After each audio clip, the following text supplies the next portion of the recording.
Eat for beauty. Quelle meilleure thématique pour démarrer, n'est-ce pas?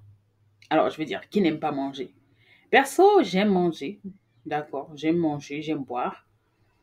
Et l'un de mes souhaits les plus chers, eh bien, c'est de pouvoir manger tout ce que je veux, tout ce que je souhaite, sans prendre un seul gramme de plus. Mais bon, on dirait que mon nom, mon nom se rattache un peu à mon poids, hein, grâce.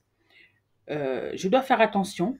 Je dois faire attention à ce que je mange, pas seulement à cause du poids, mais aussi à cause de, de nombreux aspects que l'on va aborder tout au long de cette présentation. Et ici, vous allez comprendre le lien entre ce que vous mangez et l'état de votre peau.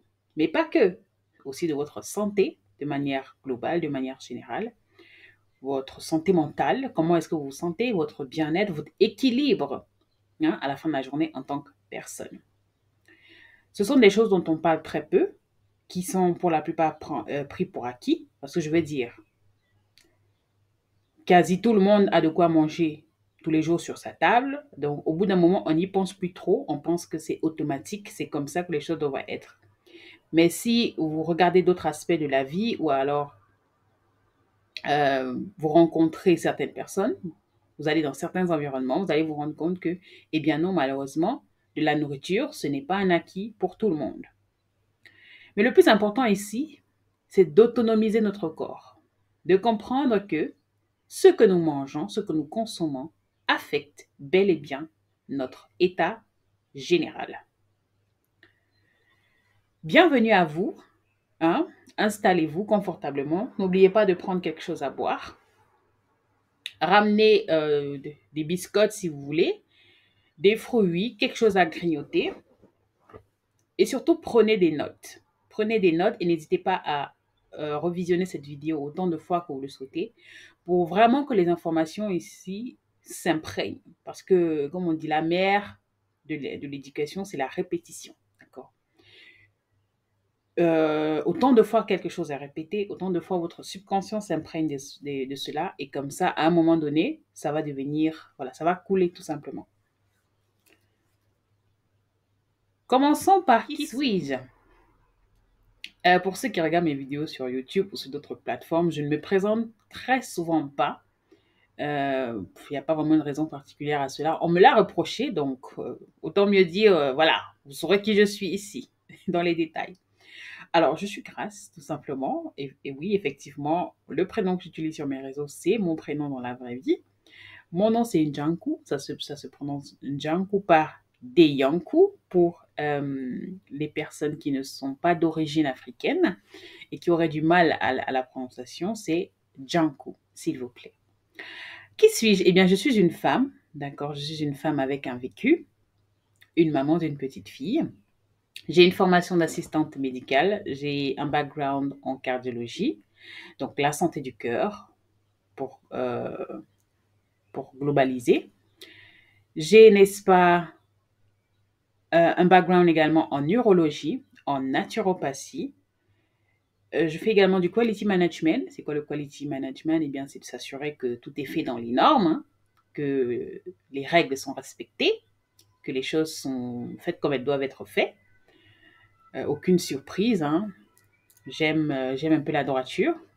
J'ai également coopéré dans des études cliniques, notamment en gynécologie et en dermatologie. Donc, interviewer des gens, conduire des études cliniques, faire remplir des tas de paperasses aux gens, prendre des paramètres, discuter avec des gens. Bref, c'était très, très, très intéressant, très sympa et j'ai appris énormément de choses. Je suis micronutritionniste, pour ceux qui ne le savent pas, je suis nutritionniste depuis 2021. J'ai d'abord commencé en tant que nutri-consultante beauté et après j'ai élargi mon domaine d'activité pour, n'est-ce pas, pouvoir englober le maximum de choses parce que, bien évidemment, ce n'est pas que la beauté de la peau qui est importante. Si le corps se porte mal, eh bien tout le corps en pâtit. Ou alors, inversement. Et je consulte des femmes, notamment des femmes noires, en ce qui concerne la santé gynécologique. Donc, je suis consultante de la santé des femmes depuis 2022. Et ça, c'est une information que beaucoup, mais j'ai envie de dire, tout le monde ne sait pas. Je suis artiste peintre médical. Oui, je fais de la peinture, du dessin, etc. Et j'ai plein d'autres passions que je ne partage pas forcément sur mes réseaux, mais voilà, maintenant vous savez. Quelle est la mission? Ma mission, eh bien, c'est l'autonomisation, principalement. C'est pour cela que je prône l'éducation dans tout ce que je fais. L'autonomisation de votre santé, de votre beauté, mais aussi de votre bien-être. Donc, pour ma part, de mon entendement, de mon idéologie, c'est à vous de prendre les choses en main. C'est à vous de faire le maximum d'efforts. C'est à vous de réunir toutes les ressources matérielles, physiques, spirituelles, tout ce que vous voulez. C'est à vous de faire le taf. Maintenant, lorsque les choses commencent à se compliquer ou alors lorsque vous n'avez plus assez de... Enfin, vous n'arrivez pas à faire les choses de vous-même, vous pouvez toujours demander de l'aide. Mais ce avec quoi je ne suis pas très d'accord, c'est de remettre, comme ça, sa santé, son bien-être, son équilibre entre les mains des gens sous prétexte que ce sont des médecins. Ils ont fait 10 ans, 15 ans, 20 ans, 35 ans d'études, ils ont 40 ans d'expérience. Parce que à la fin de la journée, c'est votre corps, c'est vous qui ressentez les choses, c'est vous qui vivez les choses. Donc pour ma part, vous devriez être proactif en ce qui concerne votre santé. Donc, en gros, c'est ça. L'autonomisation à travers l'éducation. Bon, on va démarrer par une introduction bien salée, dirais-je. On va parler bien sûr de la partie cachée de l'iceberg. De ce que les gens ne voient pas, de ce dont les gens ne parlent pas, de ce dont on ne se soucie même pas. Hein? Mais c'est bien là. Et malheureusement, ce sont des choses qui régissent notre quotidien, qui conditionnent même notre quotidien, j'ai envie de dire. Et on subit, pour la plupart d'entre nous, nous subissons.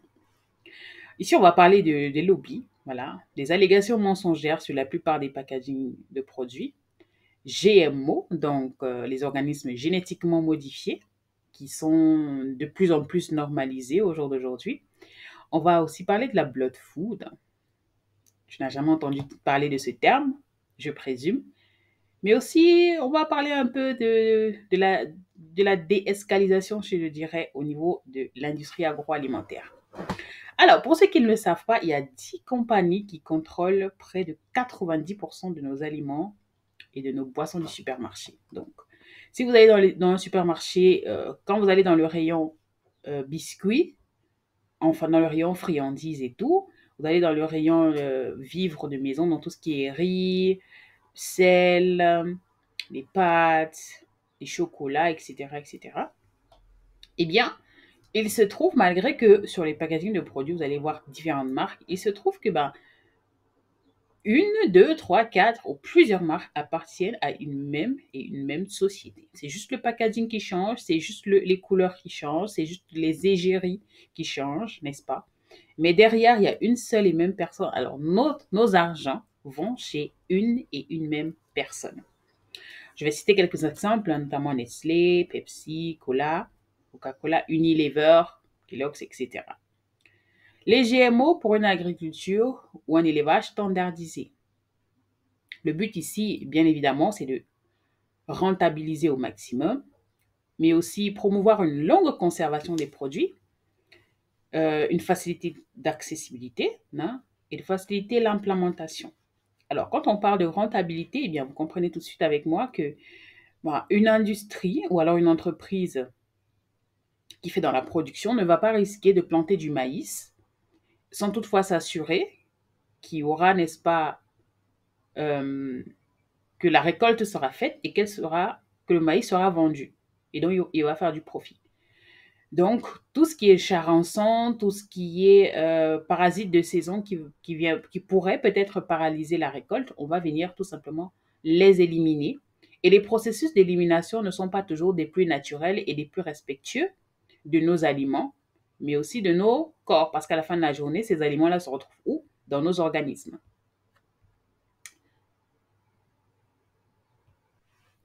Quand vous regardez les étagères de vos supermarchés aujourd'hui, vous voyez des tomates qui viennent de l'Espagne, des pastèques qui viennent du Royaume-Uni, des concombres qui proviennent de l'Afrique du Sud. Pour ceux qui ont des petits jardins chez eux, vous savez que une tomate, une fois qu'elle est récoltée, eh bien, elle n'a pas une aussi longue durée de conservation que ça. Vous savez que des persils, des poireaux, etc., c'est la même chose. Ça se dégrade. Et donc, comment est-ce qu'on fait pour récolter des produits en Italie. Si on va ajouter à ça le temps enfin, le temps de récolte, d'abord parce que ça doit être récolté d'une manière ou d'une autre, ça doit être procédé, empaqueté, etc., etc. Ensuite, il y a l'assimilation vers le pays de destination. Donc, il y a un temps de transport. Sans compter qu'une fois que le produit arrive, il doit être déchargé et il doit être reconservé dans l'enceinte qui va commercialiser le produit jusqu'à ce que le produit arrive chez vous, le consommateur. Donc, une fois que le produit arrive chez vous, il a déjà parcouru énormément de temps et en ce qui concerne les produits frais, eh bien, a perdu malheureusement énormément de ses bienfaits, énormément de ses valeurs nutritionnelles, mais aussi énergétiques. Parce que oui, nous sommes énergie. Hein? Je ne vais pas vous faire un cours de spiritualité aujourd'hui. En tout cas, ce n'est pas pour maintenant.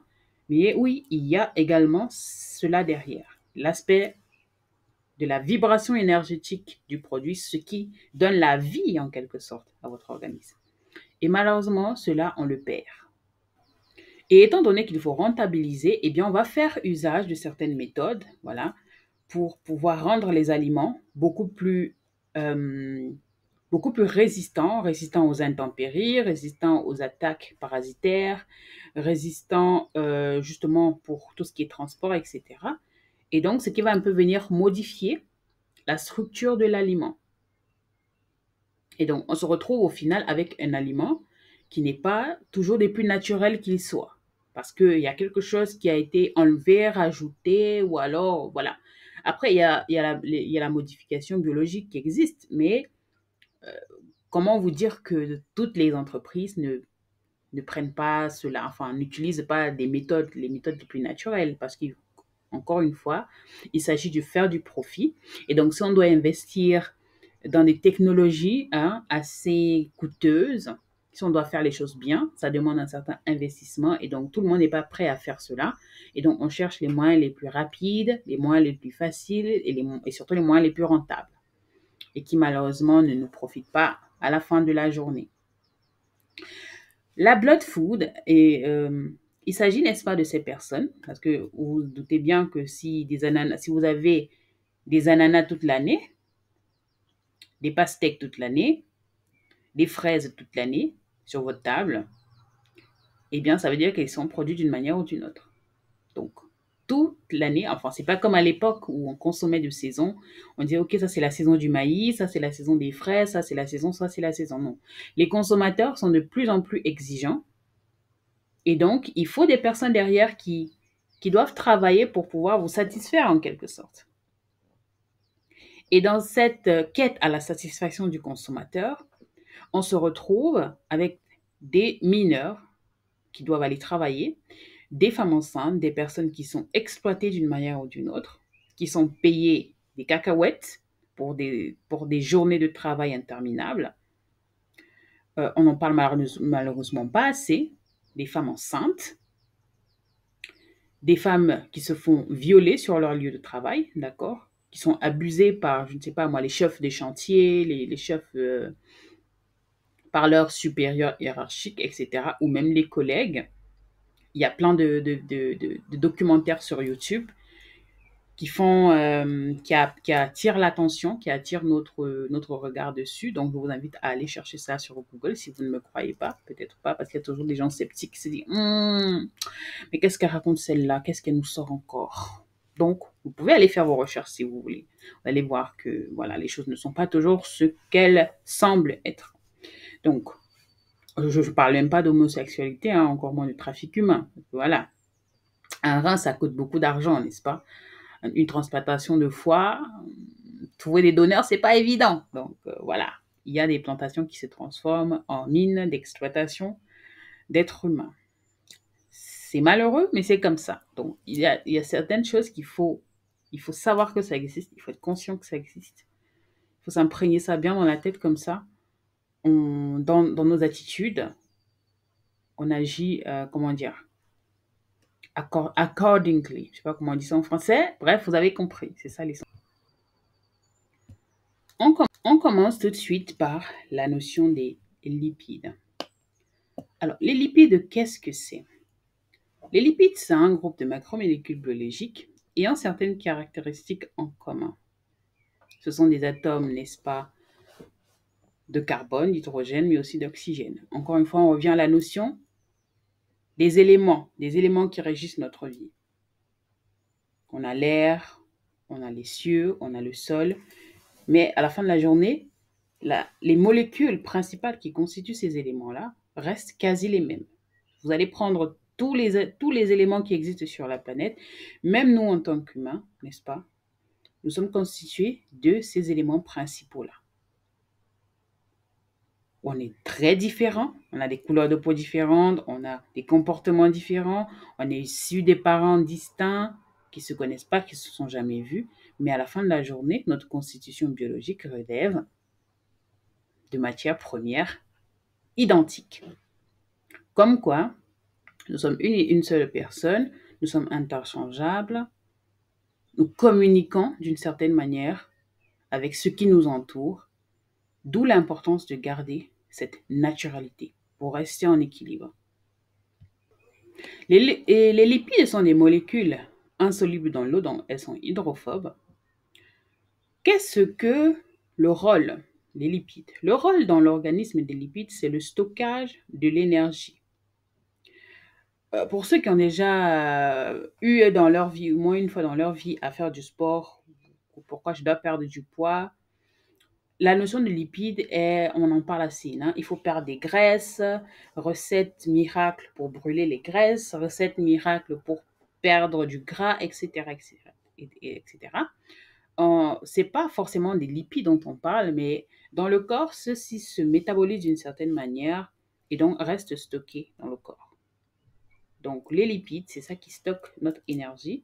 Énergie qu'on utilise pour, voilà, parce que même pour moi, je dis souvent, même pour dormir, il faut de l'énergie. D'accord? Si vous n'avez pas d'énergie, bien, vous n'allez pas dormir. Vous serez mort et enterré quelque part. Donc, même pour les tâches les plus basiques, les plus simples, les tâches caractérisées les plus banales, on a néanmoins besoin d'énergie.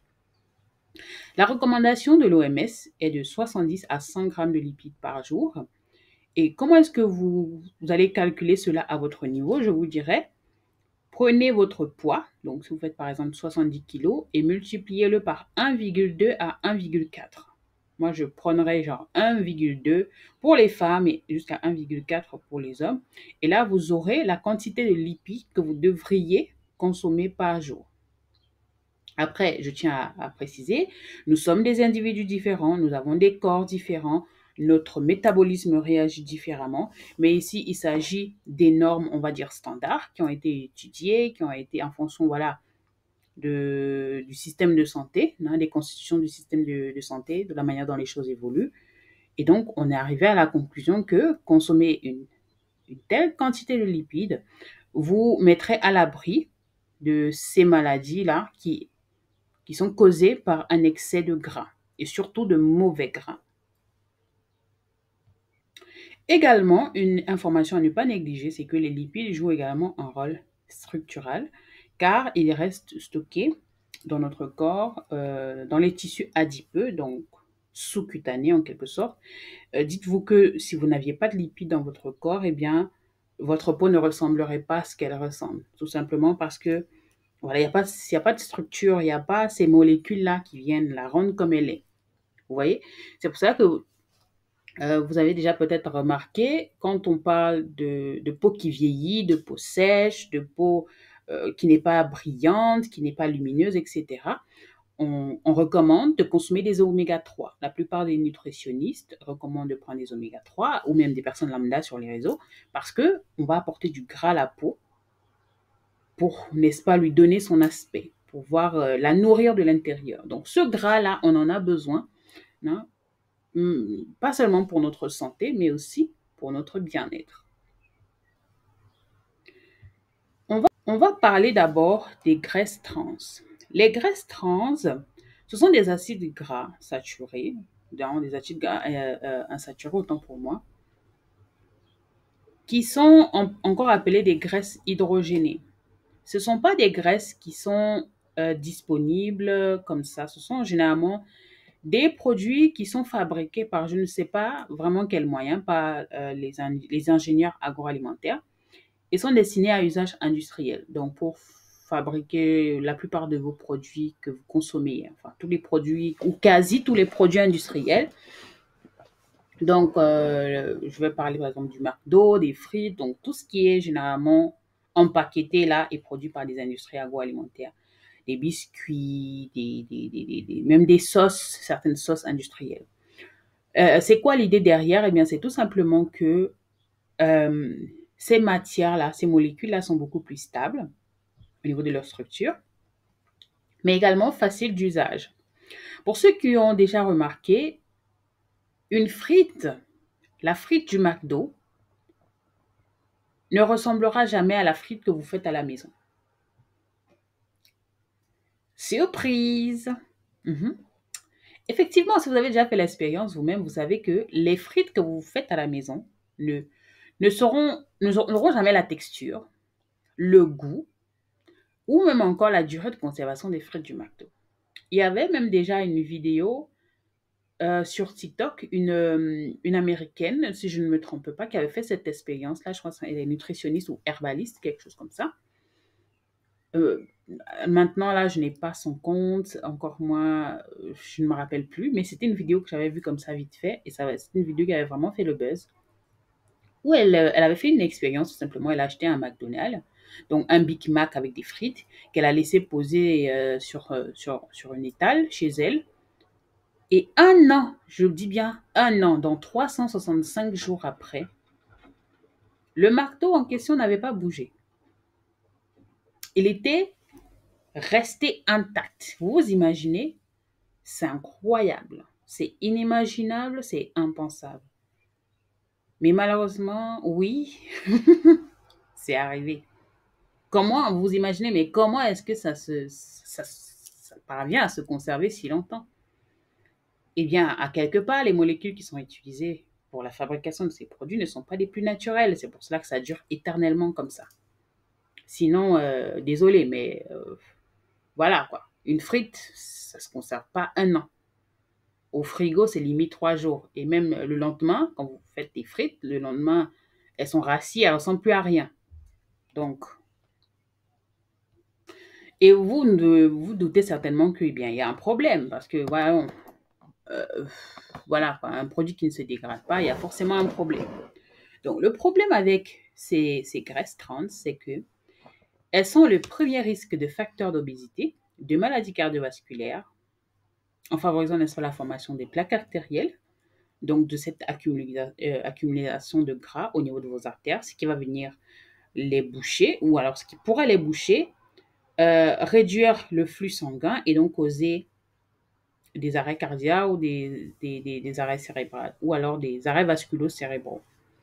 On a également les déséquilibres hormonaux dont souffrent énormément de femmes de nos jours, chose qui n'était pas foncièrement le cas il y a 15 ans, 20 ans, 35 ans en arrière, et on se demande pourquoi. Il y a une augmentation, n'est-ce pas, on observe une augmentation accrue des maladies auto-immunes, mais aussi d'une inflammation générale tout simplement de le corps, qui se caractérise par tout ce qui est inconfort, maux de tête, une immunité faible, vous tombez sans cesse malade, vous devez prendre des antibiotiques à tout va là. Les graisses trans auraient peut-être un rôle à jouer. On trouve ces graisses-là dans tout ce qui est biscuits, viennoiseries, comme je l'ai dit au préalable, les produits frits ou panés, principalement produits industriellement.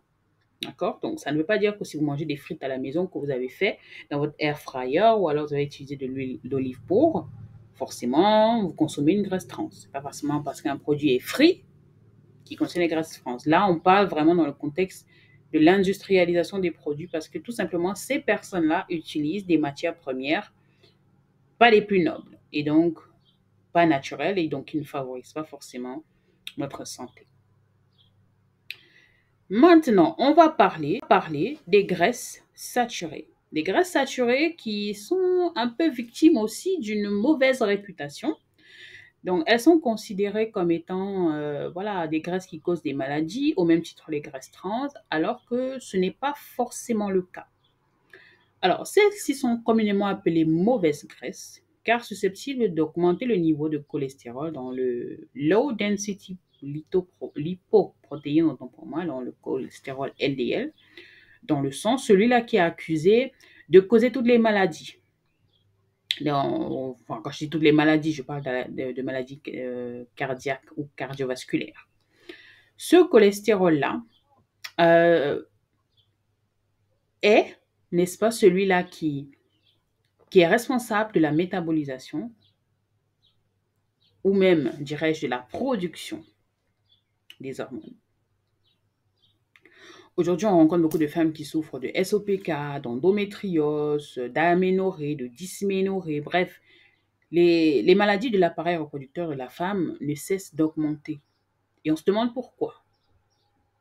Eh bien, et non seulement on se demande pourquoi, mais en plus, il n'y a pas forcément de solutions qui sont proposées à l'échelle, on va dire, à l'échelle grande nature.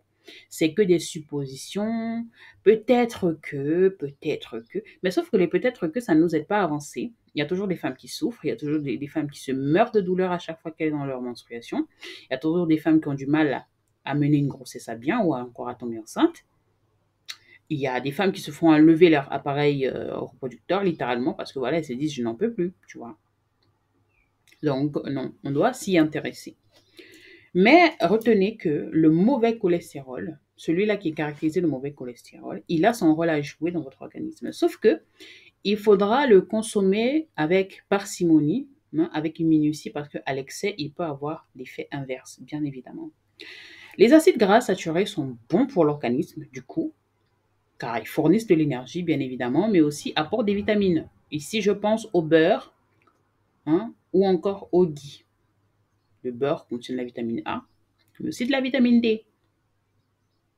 Il y a encore d'autres molécules dans les beurres. Après, il y a des industriels qui rajoutent des vitamines dans les beurres. Encore une fois, il faut bien vérifier les étiquettes de ce que vous achetez parce que la plupart sont mensongères.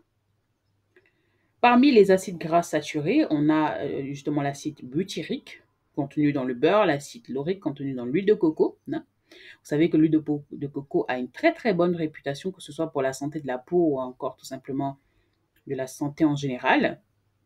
Elle a énormément de bienfaits, elle est anti-inflammatoire, elle est antibiotique, elle est antifongique, elle est riche. Quoi dire de plus? On a l'acide mystyrique contenu également dans l'huile de coco, l'acide palmitique contenu dans l'huile de palme, mais aussi dans la viande. Autant mieux vous dire que je pense que en ce qui concerne l'alimentation, nous les Noirs et les personnes, enfin les Caucasiens, on n'a déjà pas la même culture niveau culinaire. Et donc, il y a certaines choses que ces personnes-là ne peuvent pas comprendre. C'est justement pour cela que je prends l'alimentation, mais surtout l'alimentation tropicale, très au sérieux, parce que je me rends bien compte, et j'ai eu des personnes comme ça en consultation qui m'ont dit, grâce, je suis allée voir une nutritionniste, franchement, elle m'a donné des informations super intéressantes, mais quand elle m'a sorti son planning de repas, j'ai dit non, je peux pas.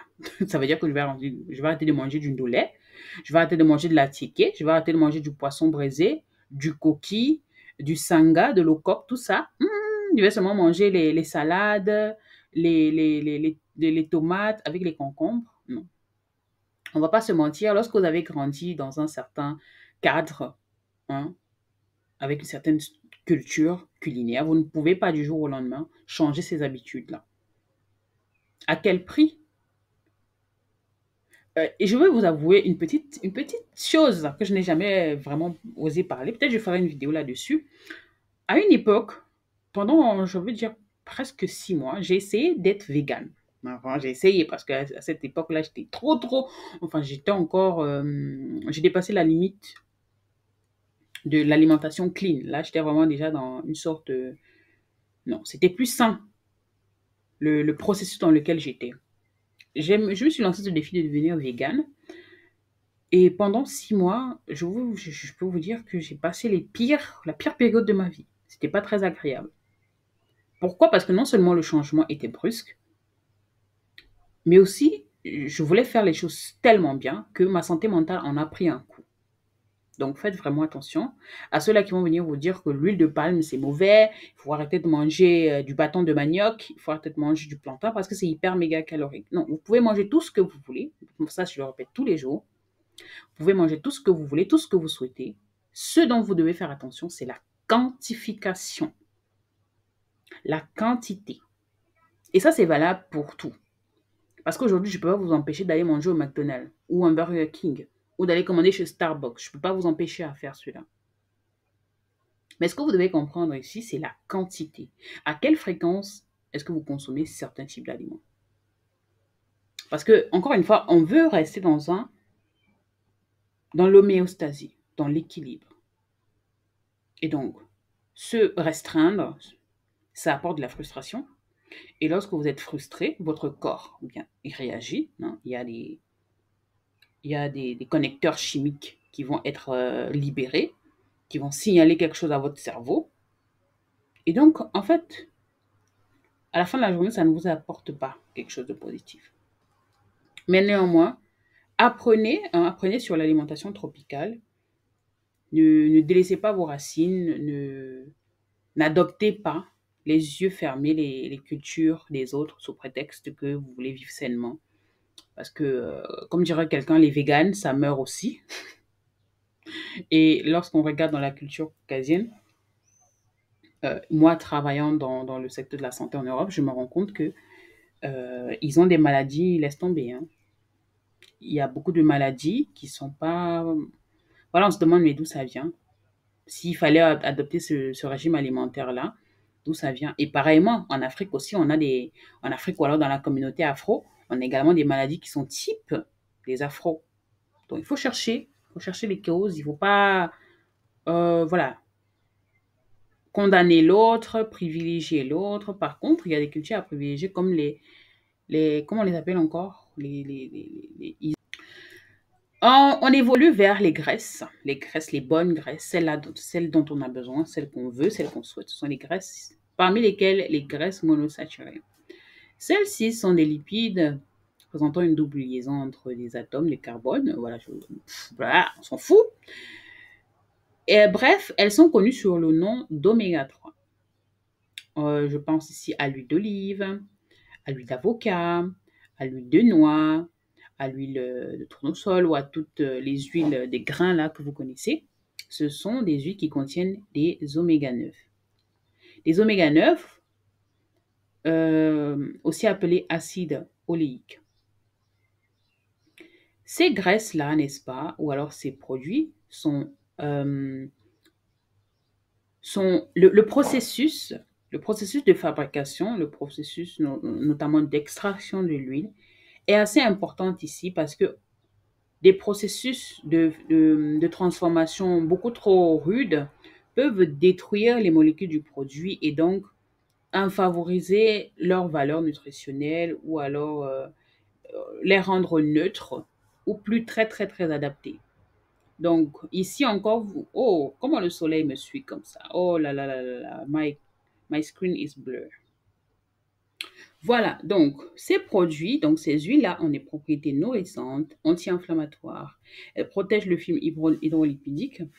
Vous allez constater que la plupart de vos crèmes de corps contiennent des huiles, donc des huiles d'huile d'olive. Bon, pas de l'huile d'olive forcément, mais des huiles comme l'huile d'avocat, l'huile de chopra, l'huile de coco, l'huile de noix, l'huile de rose, l'huile, voilà. Elles ont des propriétés beauté, pas du tout négligeables, mais aussi pour les cheveux. Donc, pour le soin des cheveux, elles sont réparatrices, elles sont gainantes. Donc, elles bénéficient à notre beauté intérieure, mais aussi extérieure.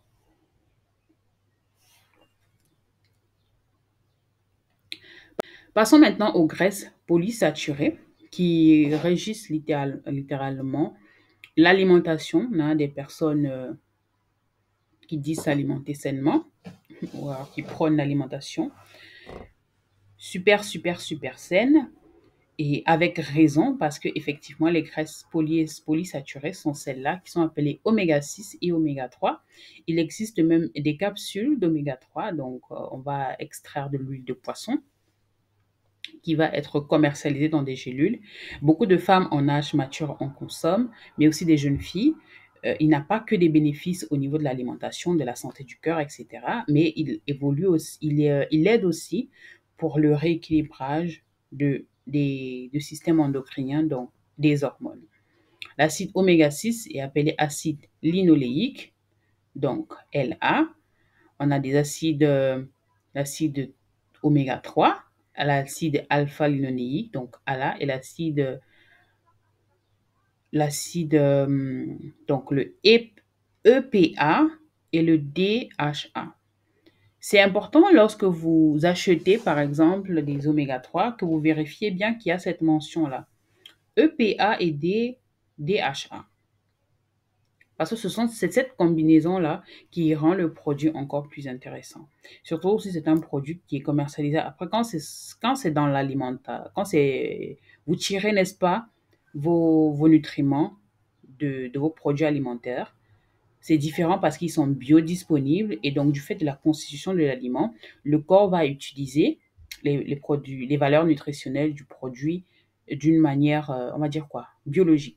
Par contre, lorsque ceux-ci ont subi des processus de transformation, etc., où on a juste extrait le composé bénéfique pour pouvoir le commercialiser sous forme de gélules, de comprimés, de tinctures mères, tout ce que vous voulez, il faut bien veiller au mode d'extraction et beaucoup de marques donnent énormément d'informations sur le packaging. Après, il faut une certaine lecture stratégique pour pouvoir décoder parce qu'ils jouent beaucoup sur les mots, hein, les vendeurs de compléments alimentaires, ça c'est un constat. On fera certainement une autre présentation dessus. Mais néanmoins, le packaging vous donne déjà énormément d'informations. Mais surtout, la liste des ingrédients. Lisez-la, apprenez à décrypter la liste des ingrédients de vos produits et je peux vous assurer que la plupart du temps, vous allez économiser beaucoup d'argent, mais aussi du temps à utiliser des produits qui nous servent à rien, qui vont au final ne servir à rien d'autre qu'à vous ruiner, qu'à grignoter votre porte-monnaie. Ces acides-là augmenteraient la masse musculaire, mais aussi préviendraient, autant pour moi, le stockage des graisses abdominales. Vous êtes probablement ou certainement tombé sur la tendance des graines de chia sur des réseaux sociaux comme YouTube ou encore TikTok. Comme quoi, il faut consommer des graines de chia, donc vous les laissez tremper. J'en ai aussi un verre ici, hein. Je ne sais pas si vous pouvez voir, j'ai un verre là. On boit un petit coup. N'hésitez pas à boire. L'eau, c'est la vie. Donc, cette tendance sur YouTube, ou alors qui a fait fureur sur les réseaux sociaux ces dernières années, comme quoi, si vous voulez avoir un ventre plat, ou alors lorsque vous êtes dans un régime au but de perdre du poids, du gras, etc., vous devez consommer des graines de chia avec du citron, etc. C'est un coupe-faim. Bon, il y a beaucoup d'allégations qui sont correctes sur ce produit, mais il y a beaucoup de choses qui se disent qui ne sont pas forcément justifiées ou justifiables. Je veux dire, on a quand même un peu extrapolé, vous voyez. Et pour ceux qui ont un budget assez conséquent, eh bien, vous consommez du saumon de temps en temps et veuillez bien choisir du saumon sauvage et pas du saumon d'élevage. Parce que voilà, ce qui se passe dans les, ce qui se passe dans les mares d'élevage là-bas, c'est pas non plus appétissant avec tous les antibiotiques, euh, les produits, les substances qui sont données aux poissons pour qu'ils ne meurent pas. L'état des étangs d'élevage, c'est juste dégueulasse. Donc, privilégiez bien du saumon sauvage. Si vous trouvez quelqu'un dans dans votre environnement, enfin, je veux dire un vendeur local, privilégiez cela parce que le saumon industriel, je vous assure, vous n'avez pas envie d'en manger. Surtout si vous ne connaissez pas le pays d'origine. Parce que d'un pays à un autre, les réglementations au niveau sanitaire, au niveau de l'alimentation sont différentes ou alors tout simplement pas respectées à leur juste valeur. Et d'un pays à un autre, comment dire, le fait d'être strict, hein, tout le monde ne connaît pas la notion de strict, donc faites vraiment attention à vous. Vous pouvez également consommer d'autres poissons comme le hareng ou encore les sardines, hein. Je veux dire, si vous n'avez pas le budget du saumon, les sardines, ça reste une très bonne alternative. Également le maquereau Et la reine des sables, c'est le foie de morue, l'huile de foie de morue. On a également des huiles de noix comme l'huile de colza, de lin, qui sont également des très bonnes sources en oméga 6 et en oméga 9. Nous passons à présent aux glucides. Les glucides, nos fameux amis les glucides. Alors, les glucides sont également appelés carbs ou alors carbohydrates en anglais, ou encore hydrates de carbone en français tout simplement. Ces molécules-là sont le carburant de notre corps. C'est pour cela que quand je vois des gens qui prônent des alimentations, voilà, sans sucre, machin, on va éliminer tout le sucre. Allez, oust, on met tout le sucre dehors. On arrête de manger du pain, on arrête de manger des pâtes, on arrête de manger du riz, on arrête de tout manger, ce qui est sucré. On ne met plus de sucre dans son café, dans son thé, dans ses gâteaux. Bref, quand je regarde souvent ce genre des personnes qui prônent ce genre de régime, surtout des contenus vraiment basés exclusivement dessus, franchement, ça me fait de la peine parce que je sais où ça va finir. Je sais où ça va finir. C'est pour cela qu'une fois de plus, c'est important d'avoir des connaissances de base. Comme ça, vous n'allez pas voilà, il y a des moments, il y a des choses que quand vous allez voir, vous allez soit juste swiper, soit vraiment... Parce que après tout, c'est votre santé qui en pâtit. Votre santé, votre bien-être. Parce qu'après, quand vous vous mettez dans des régimes connatés comme ça, là, après, vous êtes surpris. Mais comment ça se fait que je suis de plus en plus fatiguée, je n'arrive plus à être concentrée, je n'arrive plus à lire un livre pendant 1h30. Voilà. Voilà. Vous ne faites pas les choses comme il se doit. La recommandation de l'OMS par rapport à la consommation de sucre est de 25 grammes, soit 6 cuillères à café par jour. Mais ici, je tiens à préciser, pour un adulte. Donc, vous n'allez pas appliquer ces 25 grammes à un gamin de 6 ans, de 3 ans, de 12 ans ou même de 15 ans. C'est pas la même chose. Mais quand je vois la quantité de sucre qu'il y a dans la plupart des boissons destinées aux enfants, je me dis, mais ouf, bon de Dieu, qu'est-ce qui se passe? What is going on here? Regardez tout ce qui est les Tropicana, là. Les petits pots de yaourt de 250 grammes, là, ou même moins. Quand vous regardez les valeurs énergétiques, donc les mentions sur les packaging, vous vous dites non, c'est pas possible. Comment est-ce qu'on peut mettre autant de sucre dans un produit destiné pour les enfants? Et après, il y a les bons sucres, mais aussi les mauvais sucres. Parmi les bons sucres, on a les sucres complexes et digestes, les sucres complexes et non digestes. Et parmi les mauvais sucres, il y a partiellement les sucres simples. Comment est-ce que le sucre fonctionne dans notre organisme? Eh bien, il apporte une forme de glucose qui constitue des réserves immédiates sous forme d'hydrogène dans le foie ou encore dans les muscles. Donc, vous comprenez avec moi que le foie et les muscles peuvent stocker ou stockent le sucre. Parce que le foie, il travaille tellement, vous ne vous imaginez même pas ce que votre foie fait pour vous tous les jours. C'est pour cela que quand cet organe-là est mal fonctionnel ou dysfonctionnel, vous vous retrouvez avec tout genre de maladies. Des déséquilibres hormonaux, des maladies comme l'arthrose, des maladies auto-immunes, voilà, des maladies qu'on n'arrive pas à soigner, qu'on n'arrive pas à comprendre. La plupart du temps, ce que vous avez besoin de faire, c'est de prendre soin de votre foie. Mais bon, la plupart des médecins ne le diront pas parce qu'ils ne le savent pas. Ou alors, ils ne sont pas, voilà, ils sont pas nutritionnistes. Eux, c'est symptômes comprimés qui va avec, ou injection qui va avec, ou comment dire, voilà, traitement qui va avec. Moi, je suis jamais allée voir un médecin pour lui exposer une problématique de santé. Il m'a dit, écoutez, faites une détox, prenez des probiotiques. La plupart du temps, ce sont des antibiotiques ou encore voilà quoi. Bref, on va pas attraper le coup des médecins ici, ils ne font que leur travail.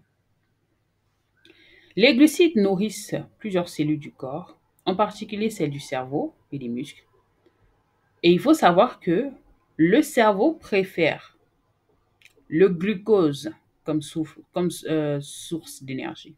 Le glucose est la source d'énergie principale de votre cerveau. C'est pour cela que lorsque vous ne consommez pas des bons glucides, ou alors lorsque vous en consommez d'autres types de glucides, le premier impact, la première manifestation, lorsque vous avez des crashs de sucre, ça se passe dans votre cerveau. Votre cerveau il réagit automatiquement. Glucides simples. Alors les glucides simples, ce sont, on va dire quoi? On trouve cela dans les fruits. On trouve cela dans les fruits, mais aussi dans le sucre. Le sucre, tout simplement, donc le sucre raffiné. Et il y a d'autres formes de sucre aussi. Il y a les fruits, des fruits sauvages, des fruits alcalins de préférence. On a le miel, qui est réputé pour être très digeste, mais aussi pour aider à stabiliser le taux de sucre dans le sang. Il y a aussi d'autres types de glucides que l'on appelle les glucides simples saturés. Donc, comme je disais tout à l'heure, tout ce qui est sucre raffiné, etc., qui vont en retour ou causeraient peut-être de l'obésité, augmenteraient le risque de souffrir de maladies cardiaques, seraient addictives, faut faire attention, mais aussi favorisera un déficit d'énergie, mais également la dépression. Vous voyez que tout ou presque tout est lié. Donc, lorsque vous considérez certaines choses, pensez toujours en notion de package. Parce qu'un élément ne fonctionne pas sans l'autre. Le corps, il fonctionne comme ça. Pour que vous puissiez respirer là, cette respiration que vous prenez pour acquis tous les jours, il y a énormément de processus qui se mettent en place. Des processus que vous ne contrôlez pas. Et ces processus-là peuvent se mettre en place et opérer à votre insu parce qu'il y a, n'est-ce pas, des données, il y a des paliers qui sont respectés, il y a des choses qui sont là, qui sont mises en place, qui sont respectées et qui font leur travail correctement. Sinon, à partir du moment qu'il y a une douille qui saute, vous aurez besoin d'une assistance respiratoire. J'espère que vous comprenez d'où je veux en venir. Le problème avec les sucres simples, c'est que ils peuvent favoriser un phénomène qu'on appelle la glycation. La glycation, n'est-ce pas, c'est une réaction chimique qui résulte de la fixation des sucres sur les protéines, avec pour conséquence la destruction de l'élasticité et la souplesse de la peau. Et là, on revient à la notion de eat for beauty. Je vous ai parlé au début des lipides. Les lipides surtout les poly, enfin, les poly et les mono, hein, les poly et les mono saturés, les graisses, qui jouent un rôle très important dans notre santé cardiovasculaire, mais aussi dans la beauté et la structure de notre peau. Et donc, lorsque vous consommez trop de sucre, celles-ci viennent se fixer sur ces protéines, donc sur ces graisses-là, empêchant ainsi leur expression, donc au niveau de votre beauté, et donc peuvent rendre votre peau fade, peuvent accélérer la dégradation visuelle, mais aussi physiologique de votre peau. C'est-à-dire que vous allez voir des femmes de 30 ans qui ressemblent à des femmes de 50 ans, de 60 ans. Il y a certainement d'autres aspects à cela, hein, je ne dis pas le contraire, ne me prenez pas mes paroles, mais il y a bel et bien un rôle à jouer. Le phénomène de glycation est à considérer lorsqu'il y a un processus de vieillissement prématuré de la peau. C'est-à-dire que peu importe les soins que vous allez faire, peu importe les crèmes de visage que vous allez utiliser, des marques les plus bas de gamme aux plus haut de gamme, celles-ci ne vont pas vous aider, hein, à retrouver une peau belle et radieuse parce que l'intérieur est chakala, comme on dit chez nous Cameroun. L'intérieur est bousillé, l'intérieur est fané, l'intérieur manque de ressources premières. Donc, pensez à cela à chaque fois que vous consommez 1 litre de coca par jour, à chaque fois que vous prenez 7 verres de jus d'orange au petit déjeuner, ou alors que vous mettez 18 morceaux de sucre dans votre tasse de café. Pensez-y. Pensez-y. À chaque fois, vous allez vous plaindre, oh, ma peau, elle est sèche, oh, ma peau, elle ne brille pas, oh, j'utilise des sérums à l'acide hyaluronique, mais je n'ai pas une belle peau. Pensez-y. Est-ce que vous avez un contrôle sur la quantité de sucre que vous consommez au quotidien? Et pour remédier à la glycation, les Asiatiques, ils ont compris qu'il fallait appliquer la règle des 5 saveurs. La règle des 5 saveurs, c'est quoi? Il faut le goût sucré, bien évidemment. Il faut le goût amer. Il faut le goût acide. Il faut le goût épicé. Il faut combiner ces saveurs-là. Donc, veillez à ce que dans votre alimentation, vous avez les 5 saveurs. Très important. On en parlera dans l'épisode sur les personnes des pays asiatiques qui ne vieillissent pas. Qui ne vieillissent pas là. Ces personnes qui, même à 150 ans, ressemblent à des personnes de 60 ans. On les appelle les Okinawa. On fera certainement une présentation dessus parce que ces personnes-là méritent. Les secrets méritent d'être révélés. Parlons maintenant des glucides complexes. Les glucides complexes qui sont constitués d'amidon, d'inuline, de cellulose. Elles vont favoriser une digestion lente et aussi une sensation de satiété. Et c'est ce type de glucides qu'on veut inclure dans notre alimentation.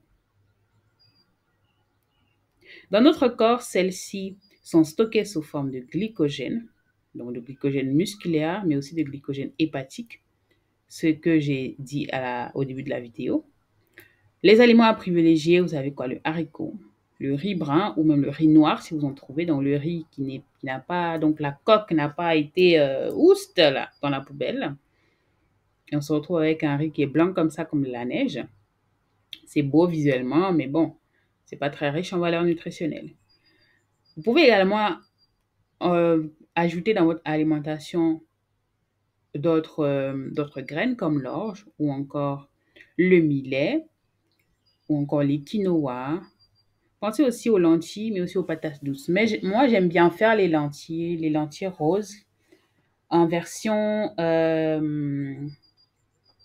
tofu. Vous voyez un peu? Donc, je vais les laisser tremper, je vais les mélanger, je vais les assaisonner ensuite, je vais les écraser correctement, je vais les laisser cuire, et ensuite, je vais les découper je vais les mettre dans un bocal en forme carrée, de préférence, ou rectangulaire comme vous voulez, afin de former une sorte de bloc. Et ensuite, je découpe, ça me fait des petits dés et je fais frire ça comme ça a le goût en fait. À la fin de la journée, ça a le goût du tofu. Après, je vous dirais également penser au soja, mais si vous avez des troubles hormonaux, vous devriez peut-être lésigner un peu sur le soja. Surtout les femmes, les femmes en âge de procréer, il va falloir résigner un peu sur le soja parce que il est un peu problématique celui-là. Les glucides complexes non digestes ont une saveur non sucrée, donc elles ne sont pas aussi sucrées que le sucre, tout simplement. Au niveau goûteux, elles sont sucrées bien évidemment, mais pas autant. Donc, ce qui fait que votre indice glycémique ne va pas sauter comme ça, comme un joueur de tennis qui va attraper une balle. Mais non, il va évoluer constamment et progressivement dans votre organisme. Et c'est ce dont on a besoin. Parce que lorsque le pic d'insuline est trop rapide, c'est ainsi qu'il redescend aussi très rapidement. Et comme il pique vers le haut, c'est ainsi que vous êtes excité. D'un coup, vous avez plein d'énergie, vous êtes très vivace. Et en un temps de mouvement, triste, anxieux, plus d'énergie, épuisé. Donc, pensez à lésigner sur les sucres rapides là. Un petit bémol au niveau des légumineuses, c'est que elles causent des flatulences. Beaucoup de personnes n'aiment pas en consommer parce que voilà, on se dit, je vais faire des paix à longueur de journée. Alors, pour résoudre ce problème de paix, de flatulence, pensez à tremper vos légumineuses au moins 6 heures avant de les cuisiner. Vous pouvez même les laisser tremper toute la nuit, c'est-à-dire vous les trempez à 22 heures si vous savez que vous allez les cuisiner le lendemain en matinée, d'accord? Pour pouvoir, n'est-ce pas, permettre leur meilleure digestion. Chez nous, au Cameroun, on utilise une composante qu'on appelle le sel-gemme pour cuire les légumineuses avec et ça fonctionne merveilleusement bien. Alors, le sel-gemme, c'est le nom connu de l'halite. L'halite, donc H-A-L-I-T-E, qui est tout simplement une forme naturelle de chlorure de sodium. Donc, vous utilisez ça pour faire cuire vos légumineuses et vous pouvez dire adieu aux flatulences, adieu aux inconforts intestinaux, tout en profitant d'énormes bienfaits de ces produits-là. Parlons à présent des glucides complexes non digestes. Là, vous vous dites, mais de quoi est-ce qu'elle parle? Alors, parmi celles-ci, on compte autant pour moi les fibres solubles, qui sont encore appelées prébiotiques. Celles-ci constituent, n'est-ce pas, les cellules de plantes qui deviennent gluantes. Je pense par exemple au gombo ou encore aux graines de lin ou même aux graines de chia que j'ai mentionné plus haut. Il y a aussi le nkui, ce qu'on appelle chez nous le nkui, donc c'est une sorte de tige que une fois mélangée à de l'eau, elle devient gluante et on utilise des assaisonnements qui sont très épicés, c'est très goûteux pour en faire une forme de sauce gluante qui a une couleur un peu genre marron, caramel et tout, que l'on donne généralement à manger aux femmes qui viennent de mettre au monde.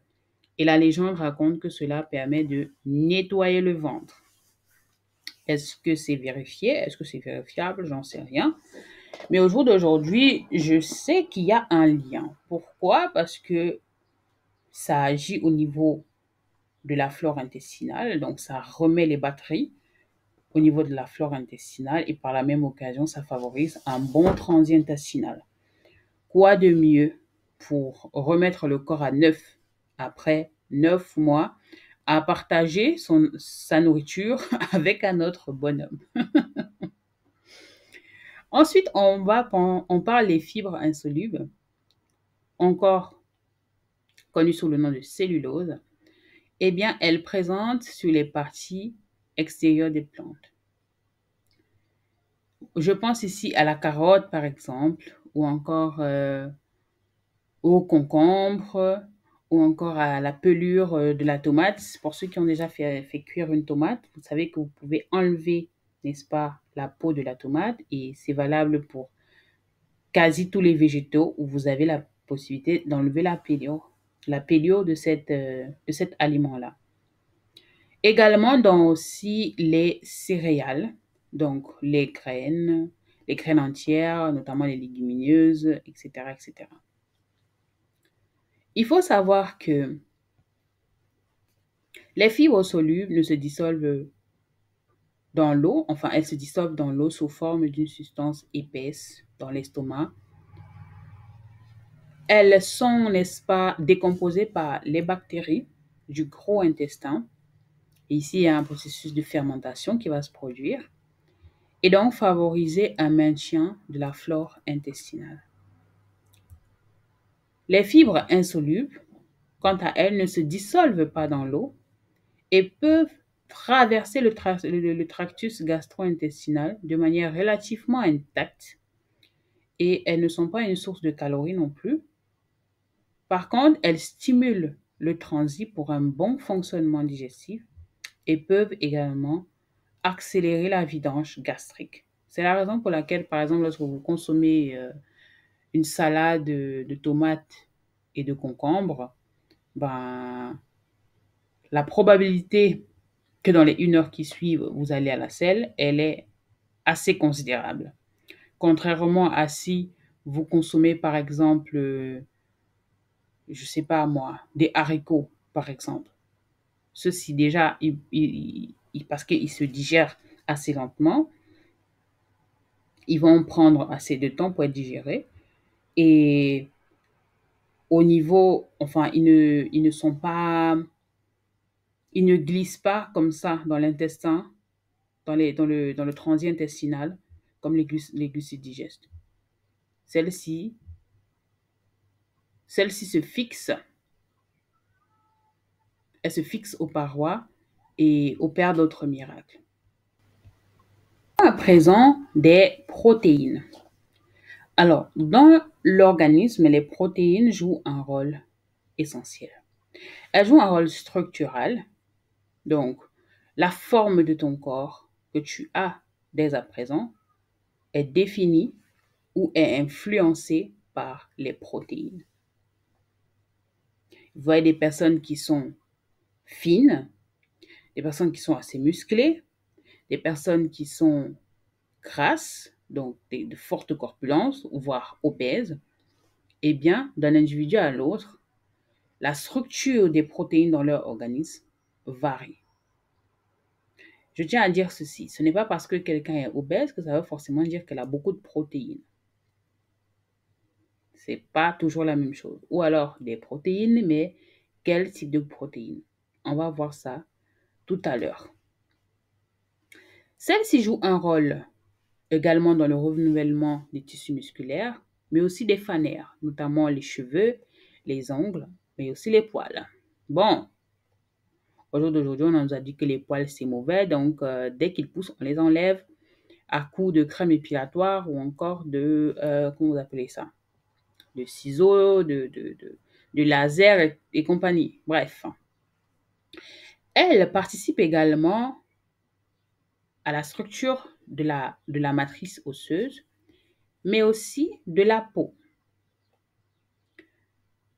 Elles ont également de nombreux processus physiologiques. Par contre,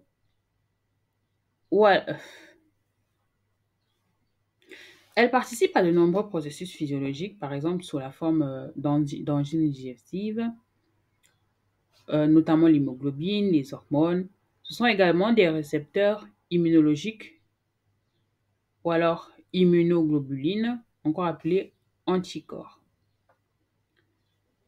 Maintenant, il y a une sorte de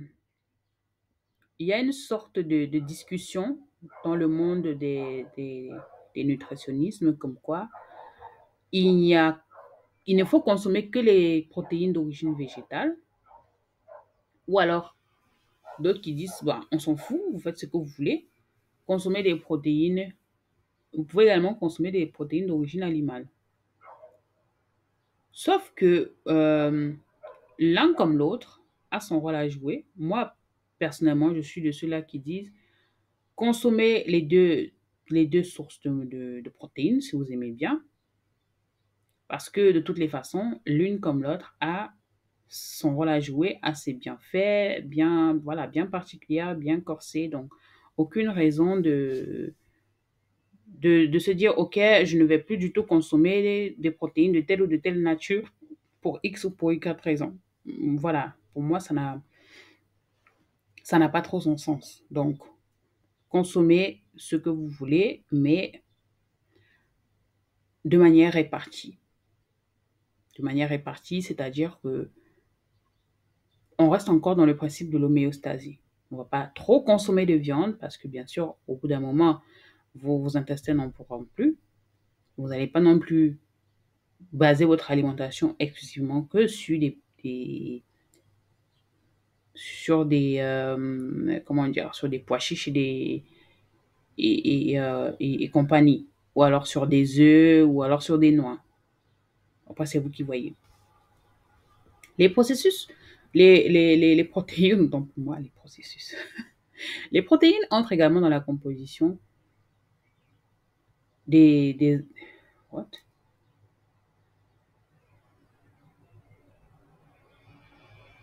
Les protéines sont également hyper importantes car elles rentrent dans la composition des acides nucléiques, donc l'ADN. Autant mieux te dire que tu dois protéger, hein, tu dois protéger ton ADN en consommant des protéines de qualité. D'accord? Les acides aminés. Les acides aminés sont des molécules qui rentrent dans la composition des protéines grâce à leur assemblage par des liaisons que l'on va appeler peptides. On distingue 22 acides aminés biologiques, 13, n'est-ce pas? Donc 13 sont fabriqués par l'organisme, et 9 acides aminés dits essentiels doivent être apportés par l'alimentation. Je vous ai mis comme ça la liste des acides aminés et donc des essentiels et des non essentiels. Et donc, on va tirer dans notre alimentation, en consommant des protéines d'origine variée, ces fameux acides aminés-là. Je vous ai mis également un lien à consulter pour ceux qui veulent approfondir un peu plus sur la notion d'acides aminés. À présent, on a également les probiotiques. Les probiotiques qui constituent une source de bonnes bactéries pour notre organisme. Après, quand je dis bonnes bactéries, on a toutes sortes de bactéries dans notre organisme.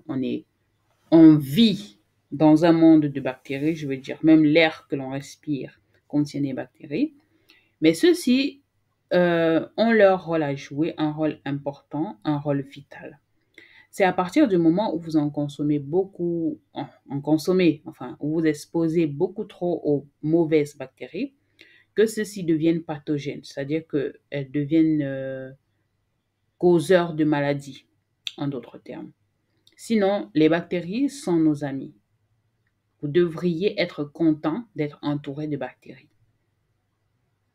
Tous les jours, peu importe si vous vous lavez les mains n'importe comment, vous avez besoin des bactéries. Nous avons besoin des bactéries. Les bactéries sont toujours présentes. On parle même au niveau de la peau de microbiome cutané. Que voilà, il ne faut pas agresser. Il y a des produits qui agressent la barrière cutanée et donc tuent les bactéries, les bonnes bactéries sur la peau. J'ai vu pas mal de vidéos à une époque qui disaient qu'il ne faut pas se laver tous les jours parce que on est en train de détruire la barrière cutanée en tuant les bactéries, etc. Bref, il y a toutes sortes de choses qui se disent. À partir du moment où quelque chose devient une traîne, tout le monde commence à dire tout et n'importe quoi. Les bactéries favorisent la détox, donc elles participent à la détox, au renforcement de l'immunité, mais aussi jouent un rôle dans le management de l'inflammation.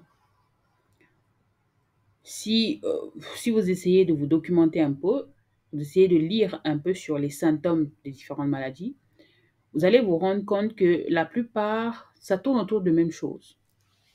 Maux de tête, migraine, fatigue générale, douleurs musculaires, etc., etc. Et toutes ces douleurs, quand on parle de douleur de quelque chose, ça veut dire quoi? Ça veut dire qu'il y a une inflammation quelque part. Et un corps inflammé, système immunitaire mal en point. Système immunitaire mal en point, corps inflammé, et vice-versa. Donc, ils sont dans une relation comme ça, interchangeable. Vous ne pouvez pas faire l'un sans l'autre. Ils vont ensemble, malheureusement. Privilégier des aliments fermentés, comme la choucroute, des boissons comme le kéfir. Après, si vous êtes intolérant au lactose, peut-être que la fermentation n'aura pas suffi à diminuer le lactose dedans. Il y a également le kombucha, ou alors le vin de palme pour les Africains. Je veux dire, voilà, on a aussi des ressources intéressantes chez nous. Le kombucha, le vin de palme que nos parents consomment et que certaines femmes enceintes sont également encouragées aussi à consommer. Est-ce que c'est dangereux ou pas? Là, je vous dirais à vos risques et périls. Mais sinon, à l'époque, la consommation de vin de palme était faite par quasi tout le monde et même les enfants, ça ne posait pas de problème. Sauf qu'aujourd'hui, encore une fois, les choses sont devenues différentes et donc voilà. Je vous ai également mis un lien pour consulter, si vous le souhaitez bien, pour avoir encore un peu plus d'informations en ce qui concerne les probiotiques. Je vous dirais également des produits dérivés du soja, comme le tempeh, mais une fois de plus, si vous avez des difficultés avec vos hormones, eh bien, vous devriez peut-être éviter tout ce qui contient du soja. Les enzymes. Alors, l'idée derrière les enzymes, c'est que un produit ne peut être digéré que grâce à une enzyme. Les enzymes digestives, ce sont tout simplement voilà, des protéines qui participent à la dégradation des aliments. Et on les retrouve justement dans les cellules des aliments en question. Donc, c'est pas que voilà, vous allez manger du pain et puis vous allez aller chercher de l'amylase ou du sucrase pour venir dégrader le pain en question. Non. Ces enzymes-là sont déjà constituées ou alors sont déjà présentes dans les aliments de manière naturelle. Maintenant, vous agréez avec moi que si un aliment est dégradé, hein, si un aliment est dégradé à la base, eh bien, ça veut dire que les enzymes pourraient également être dégradées ou alors ne seraient même pas présentes pour certains produits qui sont exclusivement fabriqués en laboratoire, etc. Et donc, on se retrouve avec un aliment qui ne contient aucune valeur nutritionnelle et encore moins des enzymes pour le digérer. Et on est surpris que les taux de cancer de côlon explosent.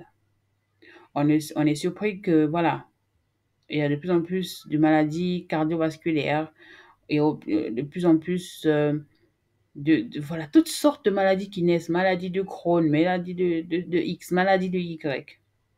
On ne comprend pas pourquoi. Les symptômes d'une absence ou d'une quantité d'enzymes digestives basse sont, n'est-ce pas, l'inflammation.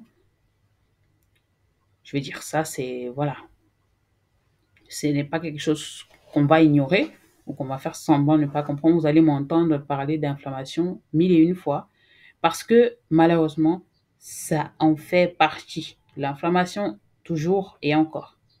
On a également la prise de poids ou alors la perte de poids, mais aussi la fatigue chronique, chose qui arrive très souvent, les ballonnements, l'inconfort, les migraines, difficultés de concentration, etc., etc.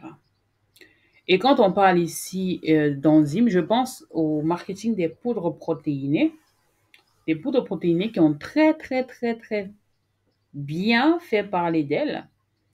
Mais j'ai envie de vous dire, attention. Attention parce que dans les produits, dans les poudres protéinées, vous avez certainement des produits, voilà, des protéines, tout simplement, une bonne dose de protéines.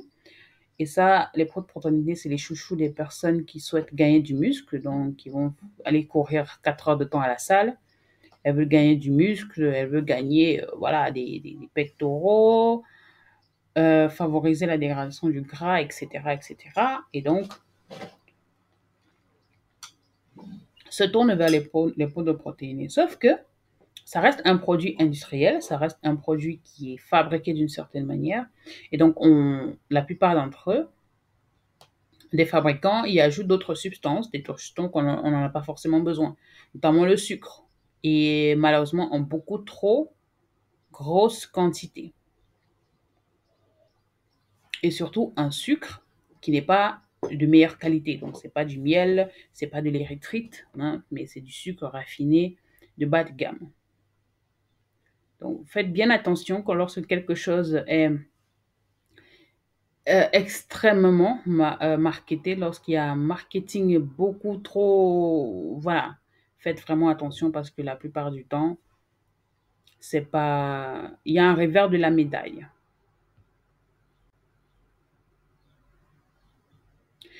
Les légumes, les noix, les graines, encore les légumineuses, mais aussi les germes et les algues marines. Je les ai mis dans une catégorie. Je ne sais pas trop pourquoi, mais voilà. Je pense qu'ils méritent leur place dans notre taux de classement. Et ce sont, à mon avis, je souhaite donner encore des détails sur certaines choses, mais aussi venir encore bien englober le processus d'alimentation ou alors le principe de l'alimentation de base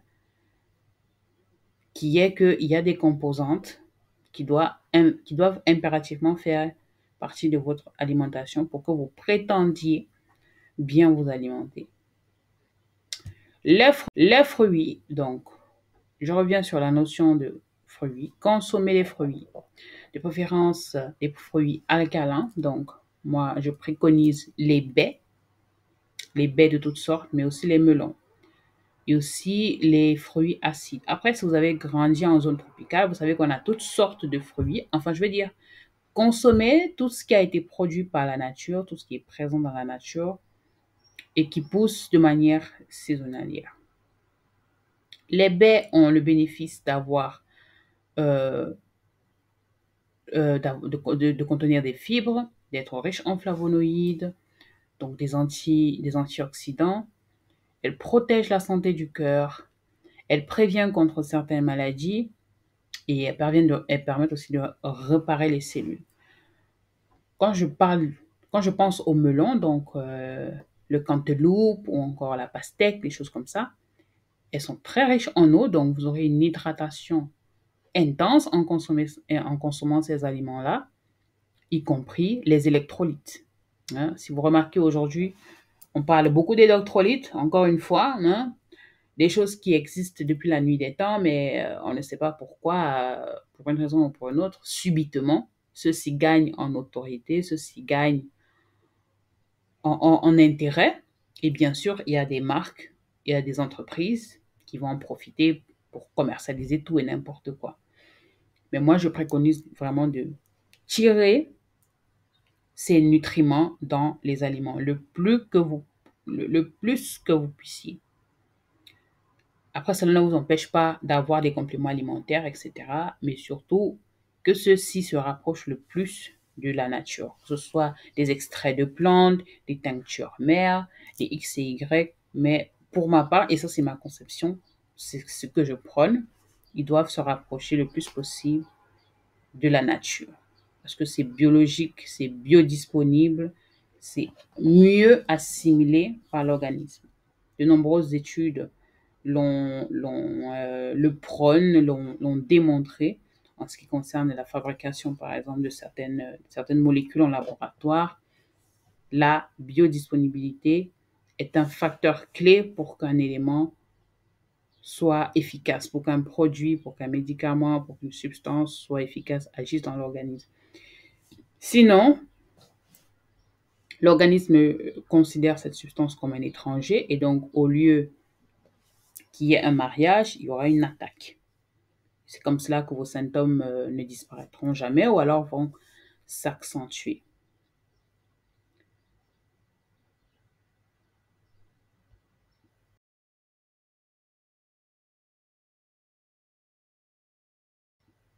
Les graines, les noix et les graines, consommez-en également. Pour ceux qui vivent en Europe, quand vous allez au supermarché, vous en voyez toutes les étagères, donc les graines de lin, les graines de tournesol, les amandes, les noix de cajou, les noix du Brésil, voilà quoi. Consommez les graines car elles sont densément riches en nutriments. C'est une source intéressante de collagène pour ces femmes-là qui prennent du collagène pour avoir une belle peau, pour voilà, prévenir l'apparition des rides ou alors tout simplement voilà, faire regagner un peu de peps à leur peau. Eh bien, ajoutez dans votre alimentation des graines, toutes sortes de noix et de graines. Elles sont très riches en vitamine E, en graisses mono et polysaturées, en oméga 3, donc les bonnes graisses dont nous avons parlé dans les rubriques principales, celles-là qui favorisent la beauté de notre peau, mais aussi la santé de notre corps et de tous nos organes, et plus principalement, qui ont un impact très intéressant sur nos hormones. Elles ont un effet antiradicalaire. Donc, c'est quoi les radicaux libres? Eh bien, ce sont des substances qui sont présentes dans l'organisme ou encore dans notre environnement et qui favorisent comme ça l'oxydation des cellules. L'oxydation, bon, quand on dit oxyder, ça veut dire que quelque chose perd en vitalité. Vous voyez, quand vous coupez une orange ou alors une pomme et que vous la laissez à l'air libre, si vous revenez quelques heures après, vous allez voir que ça a noirci, c'est devenu un peu bizarre. Vous voyez l'oxydation comme cela. Et donc, imaginez que ce processus-là se produise dans votre organisme. C'est ce qui se produit d'ailleurs tous les jours. C'est pour cela qu'on vieillit. D'accord? C'est pour ça qu'à un certain moment, ben, on n'a plus cette beauté au niveau de la peau, on n'a plus cette vitalité au niveau de notre corps, on n'a plus cette force vitale, parce que justement le corps se dégrade un tout petit peu. Et dans notre responsabilité, c'est au travers de notre alimentation de faire ce qu'il faut pour pouvoir ralentir ou alors favoriser la régénération quotidienne du corps. Avec les noix, il va falloir faire attention parce que elles peuvent favoriser la prise de poids parce que celles-ci sont elles sont assez caloriques quand même. Et donc, voilà, quand tu prends une petite poignée de noix comme ça, voilà, ça passe vite, c'est délicieux, tu ne t'en rends pas forcément compte. Sauf que, voilà, elle peut favoriser la prise de poids, donc faites, n'en consommez pas en excès non plus, voilà, ne consommez pas des bols de noix par jour.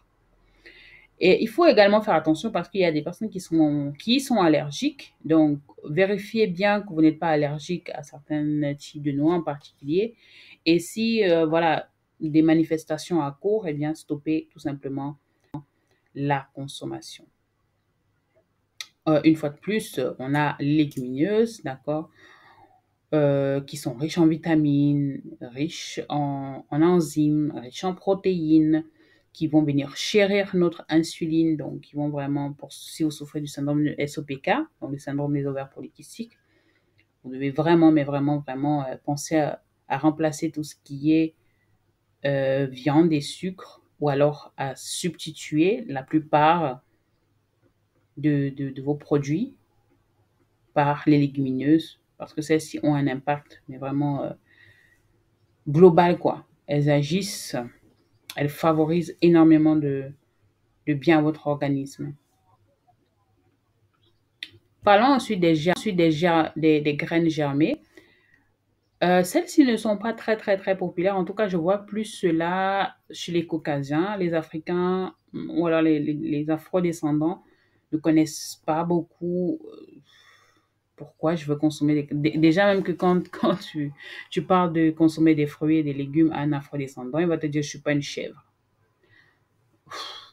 Voilà, quoi. Je veux dire, tu n'es pas une chèvre, ça veut rien dire, absolument rien. Tout simplement parce que notre alimentation est beaucoup plus caractérisée par des repas qui sont assez riches, assez lourds. Par contre, le coq, c'est bien une plante. Le ndolé, c'est bien une plante.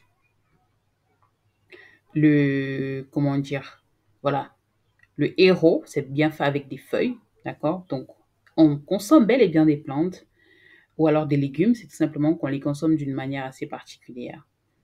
Et une manière particulière qui font en sorte que, bah, elles ne sont plus très dans cet aspect, on va dire quoi, diététique, vous voyez? Parce que voilà, c'est fait avec beaucoup de viande, avec beaucoup d'huile, avec beaucoup d'épices, avec beaucoup de piments. On consomme cela avec du foufou, avec du couscous de maïs. Donc, à la fin de la journée, c'est très riche. Sinon, on consomme bel et bien des légumes. Je dirais même que nous sommes l'un des plus gros consommateurs de légumes qui soient. Parce que non seulement chez nous, on a une variété culinaire incroyable, mais on a aussi une variété voilà, impensable et inimaginable de légumes. Mais bon, intéressons-nous aux graines germées. Les graines germées, comme son nom l'indique, ce sont tout simplement des graines que l'on va faire germer.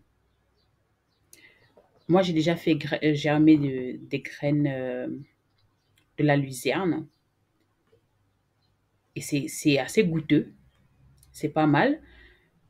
Mais quand je dis goûteux, ça veut dire c'est intéressant. Mais sinon, les graines germées, la plupart n'ont pas vraiment de goût en quelque sorte. Voilà, c'est comme la majorité des légumes en fait.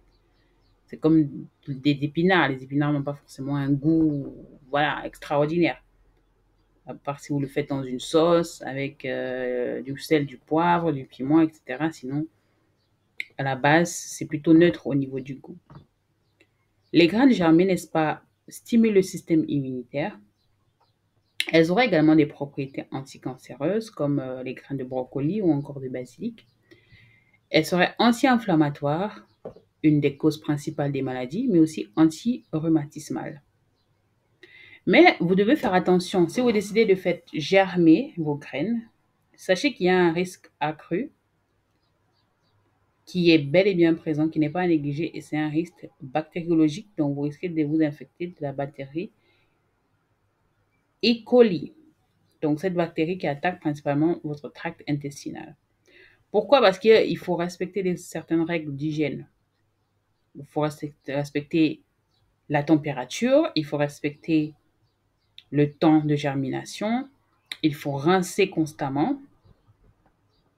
Donc, si ça vous intéresse d'essayer les graines germées, pensez à, à regarder des vidéos. Voilà, moi, je vous invite à regarder des vidéos sur le net. Vous allez voir des personnes qui le font parce que je pense que c'est beaucoup plus pratique de voir comment c'est fait et afin de pouvoir reproduire. Sinon, je peux parler ici 150 ans et vous n'allez pas forcément, vous n'allez pas forcément comprendre comment ça marche. Et nous terminons enfin avec les algues comestibles. Je ne saurais parler d'alimentation sans parler des algues comestibles. Elles sont, quand on parle, on dit très souvent la nutrition sous l'eau. On les caractérise souvent comme cela, parce qu'en soi, ce sont des organismes vivants, hein. Ça reste des organismes vivants, voilà, tout comme les plantes ou encore les animaux qu'on abat pour mettre dans nos assiettes.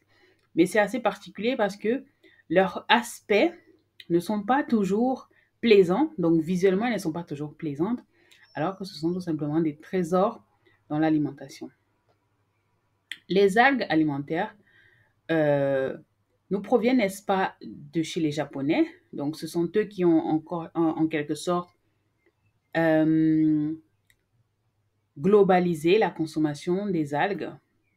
Vous êtes déjà certainement allé dans un buffet chinois et il y a toujours ces petites substances-là comme ça qui se baladent dans les assiettes, qui n'ont pas, une fois de plus, un aspect très, voilà, très visuellement très plaisant. Mais croyez-moi, c'est très bien pour la santé. Elles sont super légères, elles sont digestes, donc elles vont faciliter l'assimilation de vos aliments, elles vont favoriser un bon transit intestinal. Elles représentent également une source importante de fer, mais aussi de fibres et de vitamines, et sans oublier le calcium et plus encore.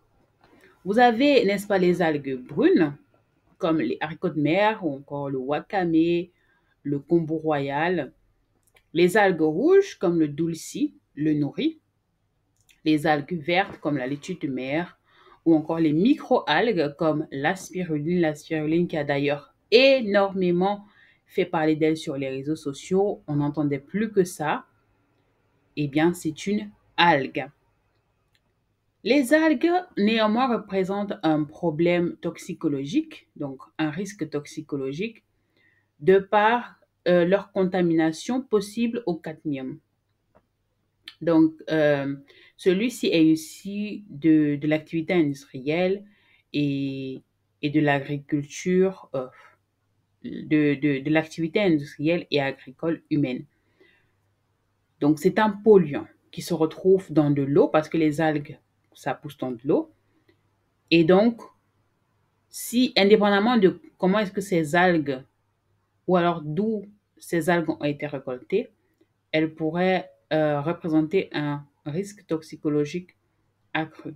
Le cadmium, ce qu'il faut savoir, c'est qu'il est classé CMR, donc cancérigène, mutagène et reprotoxique. Cancérigène, ceci pourrait causer le cancer. Mutagène, ça veut dire qu'il migre d'une cellule à une autre. Donc, dès qu'il a fini de détruire celle-ci, il migre, il va faire le travail à l'heure, ensuite, il migre, etc. Et il peut se transformer en autre chose dans l'organisme. Vous voyez? Donc, comme c'est un peu comme les films, les films des aliens qu'on voit souvent qui se transforment en je ne sais pas quoi. Bon, si vous regardez pas les films, c'est pas grave.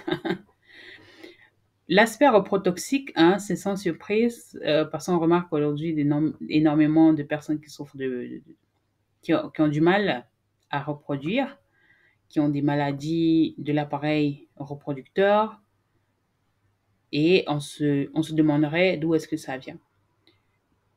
Ce qu'il faut savoir également, c'est que les algues comestibles, pour la plupart, comme les algues brunes, les algues rouges, par exemple, contiennent énormément d'iode ou alors une quantité considérable d'iode. L'iode, à la base, est indispensable au bon fonctionnement de la thyroïde, mais en excès, ceci pourrait en retour provoquer des dysfonctionnements de celle-ci, mais aussi avoir un impact euh, non négligeable sur le cœur et les reins. Et pour ceux qui ont déjà été malades au moins une fois dans leur vie, vous savez que la préservation de ces organes vitaux, c'est le maximum que vous devriez faire. Une fois que vos organes vitaux sont affectés, eh bien, votre processus de guérison se complique encore plus. Je tiens à dire que vous pouvez trouver des médicaments, des comprimés, mais des foies, des cœurs, des poumons, ça ne se vend pas comme des médicaments. Désolé. Et même si vous en trouvez, il faut avoir le budget pour. Il y a des gens qui meurent sur des lits d'hôpital parce qu'ils n'ont pas trouvé un donneur pour qu'on puisse effectuer leur transplantation d'organes. Parce qu'ils n'ont tout simplement pas trouvé ou parce qu'ils n'avaient pas les moyens ou tout simplement parce qu'ils ont un groupe sanguin extrêmement rare. Du coup, malheureusement, ils ont crevé.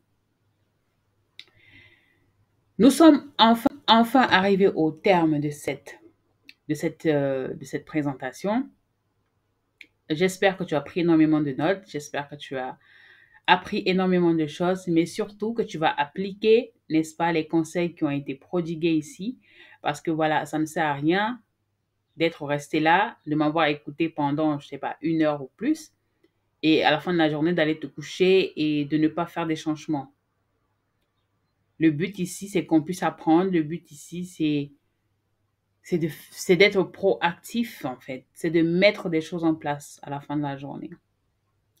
Laissez-moi un retour, cela me ferait énormément plaisir. J'aimerais savoir ce que vous avez pensé de cette présentation. Ça m'intéresse énormément afin que je puisse améliorer les prochaines.